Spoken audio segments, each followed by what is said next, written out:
ሶፎንያስን በተመለከተ በጣም አነጋጋሪ ቪዲዮ ወጥቷል። ከመጀመሪያውም ጀምሮ እንደምታውቀው አነጋጋሪ ሆኖ ነበረ። ግን አሁን በጣም በሚያሳዝን ሁኔታ የሶሻል ሚዲያ ተጽዕኖ የሰዎችን ልጅ ምን ያህል ሊሰብር እንደሚችል የምታይበት ነው። ከዚህ በፊት አንድ ኮንተንት ክሬተር ነኝ የሚል ልጅ ዩቲዩበር ነኝ የሚል ልጅ እንደዚህ አረገኝ ገለመኔ ምናምን ብሎ ከፍተኛ የሆነ የደቦ ፍርድ ፈርደውበት አዋክበውት በደንብ በህግ በሌለበት ሁኔታ ባልተጣራ ሁኔታ ብዙ ነገር አድርገው ከሚዲያውና እንዲጠፋ አድርገውት ነበረ። ምንድነው ያደረጉት? ምንድነው የኢትዮጵያ ባህልን ያልተከተለ ድርጊት እናድርጋለኝ ነው የሚለው። እንግዲህ ያ ምን ያህል ወጥመድ ውስጥ አስገብተውትም ይሁን አይታወቅም። በስልክ ነው ደውሉዬ እንደዚህ ያለኝ ነው የሚለው። ምንም የተጣራ መረጃ የለም በገለልተኛ ወይም በህግም ሆነ የተጣራ ነገር ስለሌለ ከልጁ ሶፎንያ እንደዚህ ያለኝ ነው የሚለው ልጁ። አሁን ከልጁ ድርጊት አንፃር ማመን የምትችለው አይደለም። ምክንያቱም ልጁ ኮንተንት መስራት ነው የፈለገው። የሆነን ሰው ወጥመድ አድርጎ እዛ እንትን ውስጥ ካስገባ በኋላ ቫይራል ለመውጣት አስቦ ሊሆን ይችላል። ዞሮ ህግ ነበር መፍታት የነበረበት። ምንድነው አወራን እንደዚህ ያልን ብሎ አዳማ እንደተገናኙ ነው። አዳማ ላይ ቀጠረው መጣ። አዳማ ሄደ። ልክ እንደሄደም ወከባ ፈጥረው 2-3 ሆነው ወጣቶች ደብድበውት ብዙ ነገር እንትን ብለውት ምን አደረኳችሁ እያለ እየቀረጹት ቪዲዮ እየተቀረጸ ህግ በሌለበት ሰው ወንጀልም ከሰራ በህግ ነው መጠየቅ ያለበት። ነገር ግን እሱ በዚያ ሁኔታ ላይ እንትን አለ። እንደምታውቀው የኛም ፍርዳችን ከመሰረቱ የምናጣራበት መንገድ የለም። ሰውየው በምን አይነት ተጽዕኖ ነው ሰውየውን ወደ ትክክለኛው መንገድ እናምጣ የምንለው ነገር የለም። በቃ ሶሻል ሚዲያው አንድ ሰው ካነሳ በዚያው ይወቅጣል። ተጽዕኖ በጣም ከባድ ነው። ጫናው በጣም ከባድ ነው። አንድ ሰው ወንጀል ቢሰራም እኮ ወደ ማረሚያ ቤት ነው የሚገባው። ለመታረም ነው ለመስተካከል ነው። ወደዚያ እንዲሆን አይደለም ያደረግነው። ከፍተኛ የሆነ ጫና ሲደርስበት ልጁ ከሚዲያ ጠፋ። እንደገና መልሶ ደግሞ አሁንም ሲመጣ ንስሐ ገብቶ ተጸጽቶ ወደ ጥሩ ህይወት መጥቶ ደግሞ በደልም የደረሰበት ሰው እንደገና ይቅርታ አድርጎ የበደሉትንም ሰዎች ይቅርታ አድርጎ ሲመለስም በተመሳሳይ መልኩ እንደ አጀንዳ አድርገው ነው ይዘውት የመጡት። መልሶ አሁንም የኮንቴንት ሐሳብ አድርጎ እንደገና ደግሞ አሁንም ያለ ፍቃዱ ሪከርድ ተደርጎ እንደ አዲስ ተለቀቀ።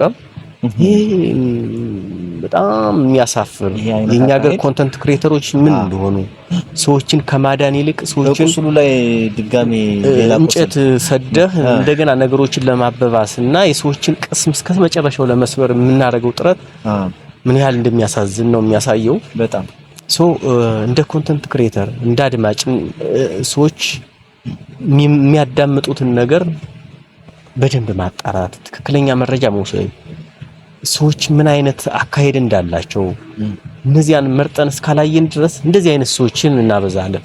ስለዚህ ይሄ ሰው አንደኛ በህግ መጠየቅ አለበት። ልጁ ወንጀለኛም ቢሆን ለህግ መስጠት ሲገባቸው ራሳቸው ፍርድ መስጠታቸው ለሌሎችም የሚያሳድረው ተጽዕኖ ከባድ ነው።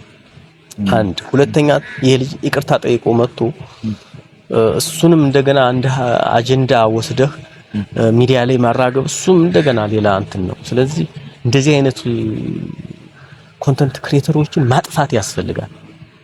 አለያ ሌሎች የለበትም ጭራሽንም መጠየቅም በህግም መጠየቅ ከሚዲያ መጥፋት አለባቸው።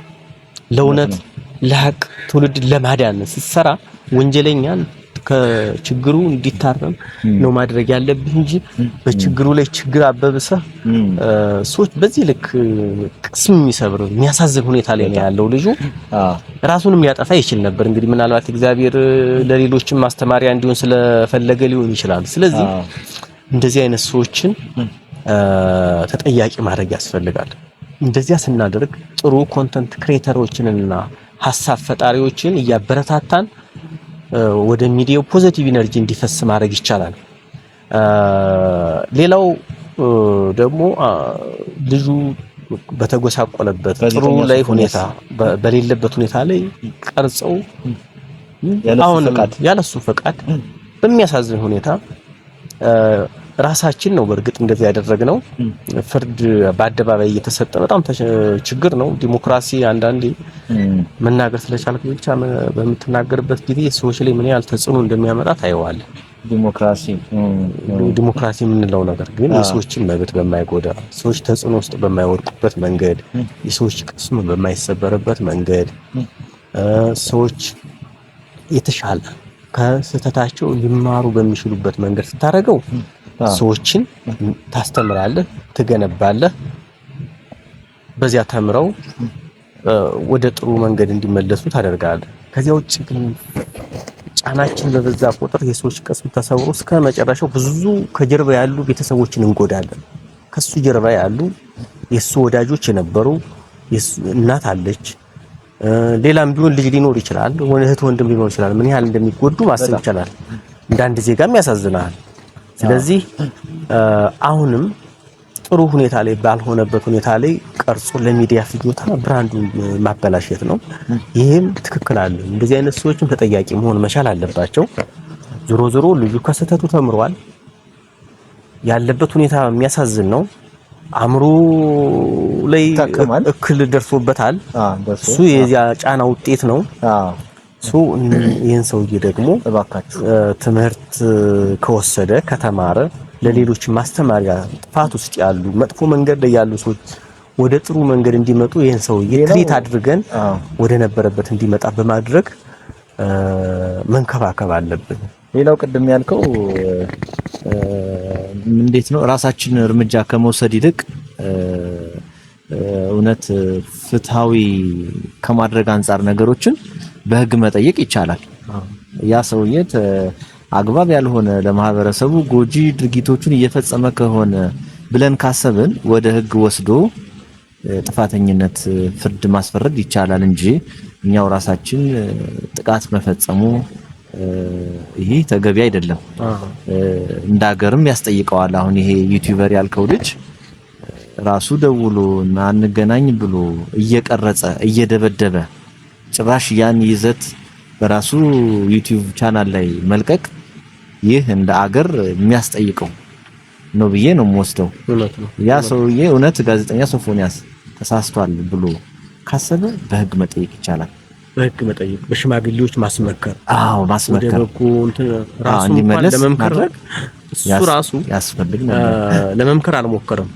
እንግዲህ ሲጀመር ጥቃት ነው የፈጸመው ጋዜጠኛ ሶፎንያስ ላይ እናድርግ ነው ያለው። ኢቭን እንኳን እሱ ጠይቆት እንኳን ቢሆን እንደዚያ ከማለት ይልቅ ራሱ ፍላጎት አሳይቶት ሊሆን ይችላል። ወጥመድ ውስጥ አስገብቶት ሊሆን ይችላል። ለቪዲዮም እያዘጋጀው ሊሆን ይችላል።